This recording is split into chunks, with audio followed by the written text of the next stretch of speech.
नमस्कार साथियों, कैसे हैं आप सब। दिल्ली पुलिस कांस्टेबल का रिज़ल्ट आ गया और इस रिज़ल्ट को देख कर के अधिकतर अभ्यर्थी खुश नहीं हैं। खुश इसलिए नहीं है कि भाई ओपन कैटेगरी के बॉयज़ और गर्ल्स को तो सिर्फ और सिर्फ 60,872 कैंडिडेट्स को बुलाया गया है और टोटल अगर मैं देखूं तो लगभग आपके मैक्सिमम 66,076 कैंडिडेट को बुलाया गया है फिजिकल्स के लिए। लोग अनुमान लगा रहे थे कि 15 गुना कैंडिडेट को बुलाया जाएगा वैकेंसी के अपोजिट में, तो 15 गुना वाला बिल्कुल भी लॉजिक किसी भी तरीके से बैठा नहीं और वो चीज़ जैसा हम लोग एक्सपेक्ट कर रहे थे वो चीज़ नहीं हुई है। देखिए दोस्तों, एक बात मैं आपको साफ और स्पष्ट रूप से बताना चाहता हूँ कि आप लोगों की मेहनत पे कोई भी कमी नहीं थी। ऐसे बहुत सारे अभ्यर्थी थे जिन्होंने बहुत अच्छा खासा स्कोर करा, 75 करीबन मार्क्स लेकर के आए, 78 करीबन मार्क्स लेकर के आए। जो 75-78 के बीच में थे उनका एग्ज़ाम क्वालिफाई हुआ है। अब कितने मार्क्स से क्वालिफाई हुआ है ये किसी को नहीं पता, बट क्वालिफाई हो गया है। हुआ ऐसा है दोस्तों कि हर शिफ्ट में सबसे पहली बात तो 3-3, 4-4 मार्क्स काट दिए गए। किसी शिफ्ट के किसी कैंडिडेट के 3 मार्क्स काटे हैं, किसी के 5 मार्क्स काटे हैं। और अब हमें ये कैसे पता है?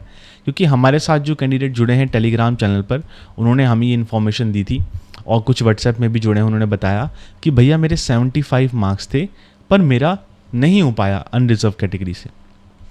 और उनके स्कोर कार्ड्स मैंने देखे थे, पर्सनली मैंने उन सभी के स्कोर कार्ड देखे थे। तो ऐसी परिस्थिति में अगर एक अभ्यर्थी 75-76 मार्क्स लेकर के आ रहा है और उसके 75-78 मार्क्स लाने के बाद भी उसका एग्ज़ाम अगर क्वालिफाई नहीं हो रहा है तो इसमें उस अभ्यर्थी की गलती मैं नहीं मानने वाला। मैं इसमें गलती पूरी की पूरी एसएससी की मानता हूँ कि उन्होंने किस तरीके से नॉमिनेशन सिस्टम करा है। दूसरी बात, इसमें जो ये प्रॉब्लम्स हुई हैं सारी की सारी, इन प्रॉब्लम्स को आप भी जानते हो कि क्या आपके एग्ज़ाम लीक हुए हैं, क्या आपकी सेटिंग हुई है, सारी की सारी बातों को आप लोग अच्छी तरीके से जानते हैं कि क्या क्या चीज़ें सारी की सारी हुई हैं। तो इन चीज़ों से भी एक बहुत बड़ा नेगेटिव इम्पैक्ट पड़ा है। दूसरी बात, सिर्फ और सिर्फ 9 टाइम्स कैंडिडेट को बुलाया गया है। तो अगर 9 गुना कैंडिडेट को बुलाया गया है तो यहाँ पर हम बच्चों के ऊपर ब्लेम कैसे डालें ये कह करके कि तुम्हारी मेहनत पर कमी थी। 12 गुना 15 गुना कैंडिडेट को औसतन बुलाया जाता था और हम भर्तियां देखते हैं वहाँ पे 12 गुना 15 गुना बच्चों को बुलाया जाता था। यहाँ पर भाई कंपटीशन बहुत ज़्यादा है। 6 मिनट की रनिंग मांग रखी है और 6 मिनट की रनिंग क्वालिफाई करना इतना आसान नहीं है। कितनी भयंकर गर्मी चल रही है, मैं कमरे के अंदर बैठा हूँ, पंखे में बैठा हूँ और मेरे यहाँ पर पूरा का पूरा पसीना आ गया है।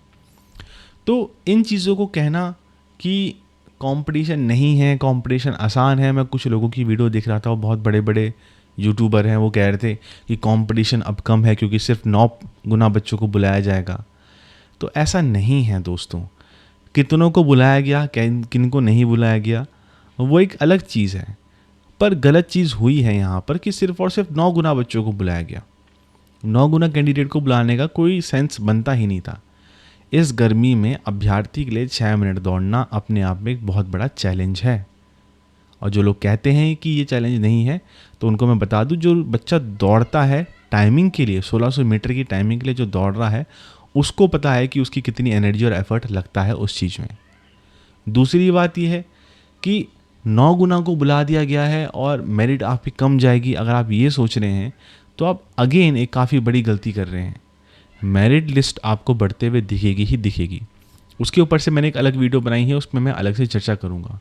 पर यहाँ पर अभ्यर्थियों का कोई दोष नहीं है क्योंकि उनके साथ अन्याय ही हुआ है। चाहे 9 गुना बच्चों को बुला करके किया गया हो, चाहे पेपर लीक का मामला हो, चाहे आपके नॉमिनेशन के नाम पर 5-5 मार्क्स काट दिए हों, ये सारी की सारी चीज़ें अन्याय में ही आती हैं। तो इन चीज़ों के बारे में बात करना पड़ेगा और जो अभ्यर्थी, जो बच्चा अपना दिल लगा करके इस एग्ज़ाम के लिए पढ़ रहा था, उस बच्चे को हमें ऐसा फील नहीं कराना है कि उसने एग्ज़ाम में कुछ करा नहीं है।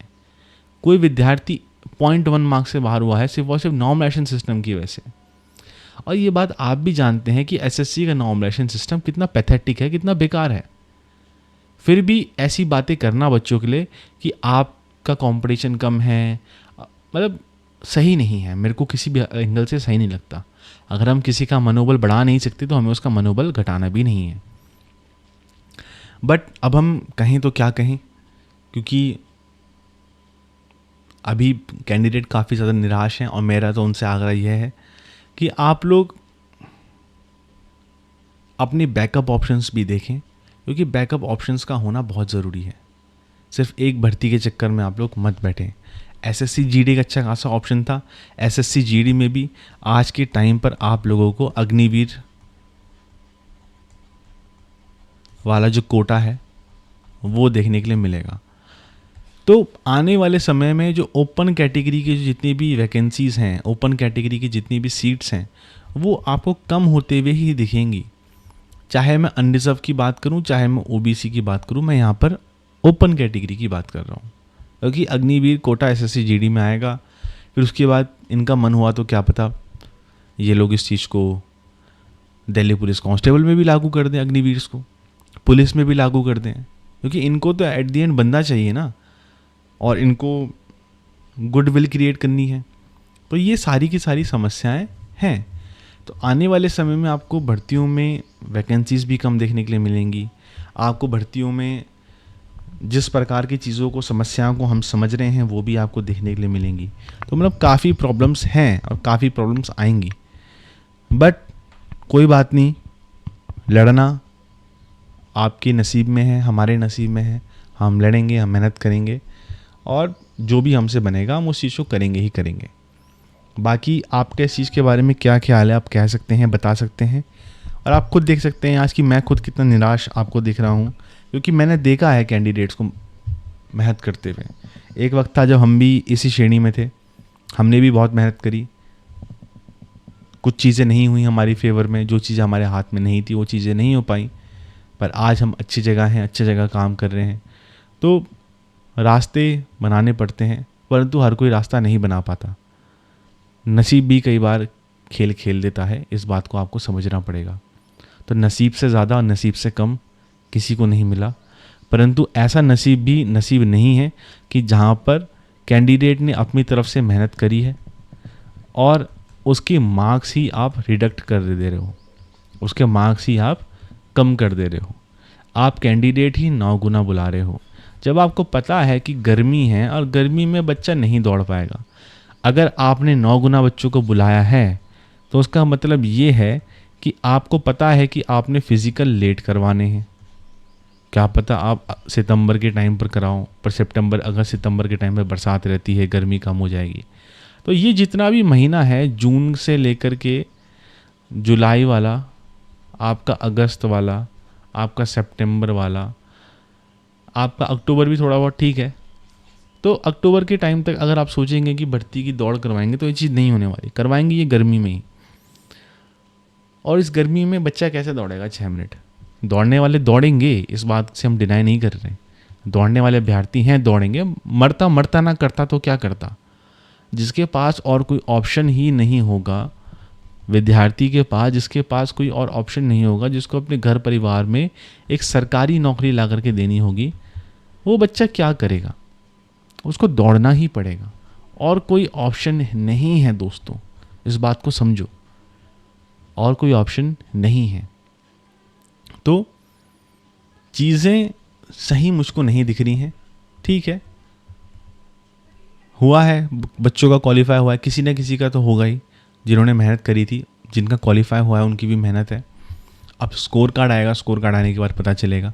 और देखिए, एक चीज़ मैं आपको आज प्रेडिक्ट करके बता दूं, स्कोर कार्ड कब आएगा। स्कोर कार्ड आपके फिजिकल से कुछ दिन पहले आएगा, जस्ट कुछ दिन पहले आएगा, या फिर आपके फिजिकल्स के बाद आएगा स्कोर कार्ड।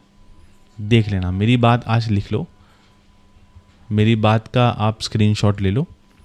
आपको फिजिकल से या तो जस्ट पहले देखने के लिए मिलेगा, या तो आपको फिजिकल के बाद देखने के लिए मिलेगा स्कोर कार्ड। इस चीज़ का स्क्रीनशॉट ले लो। आज तक जो बात कही है सही कही है, एक आधी जगह पर गलत हो जाता हूँ कभी कभी, तो एडमिट करा है। बट जहाँ पर कहता हूँ कि ऐसा होगा, तो उस चीज़ का पता है कि देखना ऐसा होगा। ये पैटर्न है एसएससी का। ये जो स्कोर कार्ड ना देने का जो चक्कर है ना, ये आया ही इसलिए है कि बच्चों का बेवकूफ़ बनाया जा सके, और successfully they are doing it so. तो इनको कहें तो क्या कहें।